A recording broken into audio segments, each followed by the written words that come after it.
Nagyapog sudan para sa panihapon guys. So guys, ang atong menu karon gabi una is mag-uno ng taog isda kay nga naman na late ko guys tungod kay nag-Uber ko. So nara guys, so nakita ninyo tamarong. So okay pagid kaayo guys. And then nara ang mga lamas naka-ready ng ahos, ang sili ug ang sibuyas dahonan, luya ug ang bombay. And then butangan dayon natog talong ug okra. Lami kay ni siya guys. Oh, nakita ninyo daghan kayong lamas o para sagol. Okay guys, mag-slice ata sa mga lamas. Unahon tani si ahos. Okay guys, ibutang tani sa ilaw muna. Ibutang ang isda, ihapin tani ang lamas. Sili espada. Luy ada yun.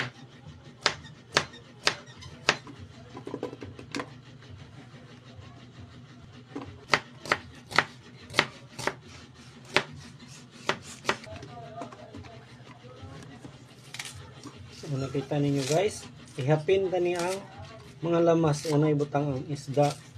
Siya. Tug okra. Oh, nakita ninyo. Lami kay ni.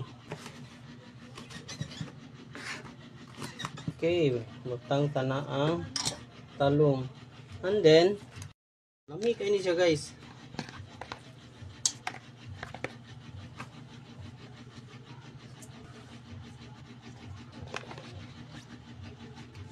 Okay, kay bubuan na sa nato og lamas. Oh, ahos na naman. Okay, ang luya guys, oh, nakita niyo ipaibabaw tani.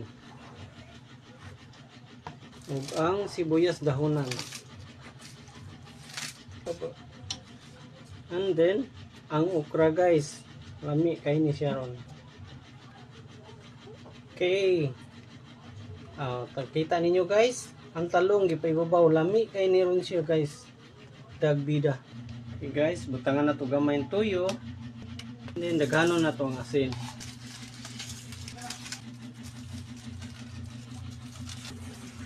Ato na yung sabuan para natay mahigop guys. Okay guys, naluto na atong inununan. Nakakita mo guys, oh, nagaso-aso. Oh, nay, humot kayo guys. Oh, butangan tanig talong, butangan na tong okra.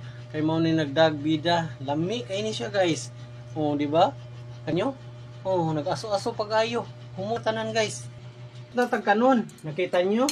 And then, yan na po tayo gisandok nga hinununan. So, nakita niyo guys? Kung sa pa may itong dugayan guys,